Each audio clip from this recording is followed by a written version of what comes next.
দাম্ভিক এবং অহংকারীরা হচ্ছে আল্লাহর কাছে সবচেয়ে ঘৃণার পাত্র। এই সর্বশেষ কথা মনে রাখেন।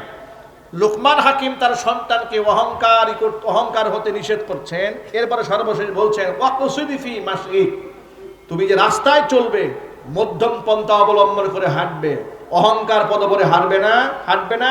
ওয়াগদুদ মিন সাউতিক, কথা যখন বলবে বিনয়ের সাথে কথা বলবে, নরম কণ্ঠে কথা বলবে। ইন্না আনকারাল আসওয়াত লা সাউতুল হামির, সবচেয়ে নিকৃষ্ট আওয়াজ হচ্ছে গাধার আওয়াজ। কিসের আওয়াজ? গাধার আওয়াজ। মানে সমাজে কিছু লোক দেখবেন যে ৫-১০ জন লোক বসে আছে, খামোখা একটু মাতবুরি দেখানোর জন্য গিয়ে দেখবেন চিল্লায় একটা কথা বলে ফেলছে। এই মেজাজের লোক সমাজ আছে না? একটু জোরে আওয়াজে বলেন। মানে এমনিতে কোনো প্রয়োজন নাই, হঠাৎ করে এই অমুকে এই তমুকে কথা বলেছে, বেয়াদব।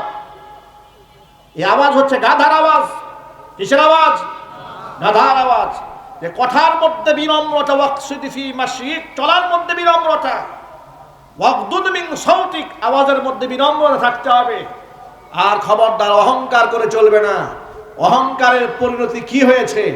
যুগ যুগ ধরে সমস্ত অহংকারীরা ধ্বংস হয়েছে। কথা ঠিক নেবে ঠিক? অহংকারীরা শুধু পরকালেই ধ্বংস হবে তা নয়, পরকালে অহংকারীদেরকে আল্লাহ তাআলা পিঁপড়ার আকার দেবেন। আর হাসরের মাঠে যত মানুষ থাকবে তাদের পায়ের নিচে পিষ্ট করবেন। ঘৃণার সাথে বলেন নাউজুবিল্লাহ।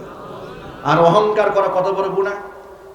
হাদিসে কুদসিতে এসেছে, আল কিবরিয়া উরিদাই ওয়াল আজমাতু ইজারি, অহংকার হচ্ছে আমার গায়ের চাদর, বরত্ব হচ্ছে আমি আল্লাহর পরনের লুঙ্গি। কেউ যদি ব্যক্তি যখন অহংকার করে আমার গায়ের চাদর ধরে টানাটানি করে। অহংকার মানুষ কি নিয়ে করে?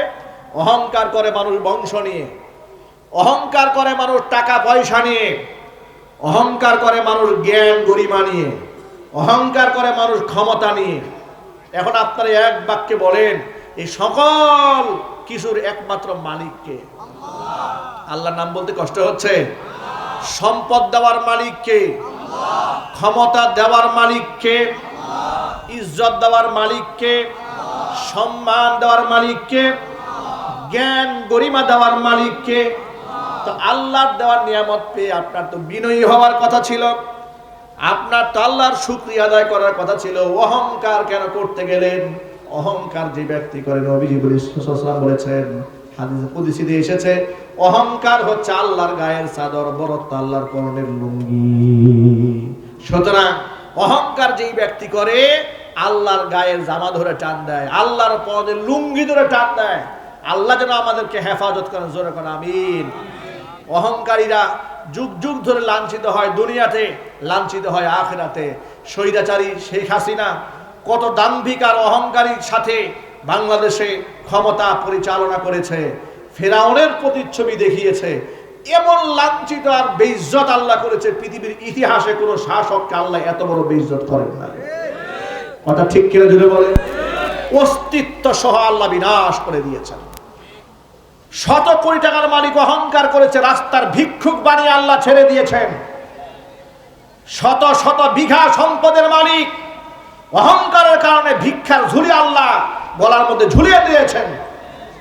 সুতরাং অহংকার কোনো ইমানদার বান্দা করতে পারে না।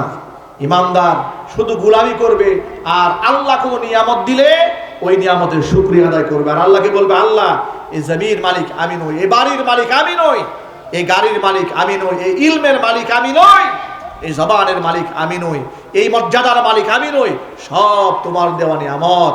এই কথাগুলো মনে থাকবে তো ভাই ইনশাআল্লাহ? এগুলো আমরা নিজেরা আমল করব, আমাদের সন্তানদেরকে আমরা এই সমস্ত আমল করতে উদ্বুদ্ধ করব। আমরা বলি ইনশাআল্লাহ। আল্লাহ রাব্বুল আলামিন যেন যে কথাগুলো আপনাদের সামনে উচ্চারণ করেছি, সবার আগে আমাকে, এরপর আমার ভাইদেরকে, মা বোনদেরকে, সকলকে আমল করার তৌফিক দান করে, জোরে কোন আমিন। জবানের হেফাজত এটা অত্যন্ত গুরুত্বপূর্ণ আমল। এটা বক্তা, শ্রোতা, ইমাম, আলেম, ওলামারা, খতিব, এমপি, মন্ত্রী, প্রধানমন্ত্রী, এমনকি সাধারণ জনগণ সকলের জবানের হেফাজত করতে হবে। আল্লাহ রাব্বুল আলামিন যেন তৌফিক দান করেন, আমিন।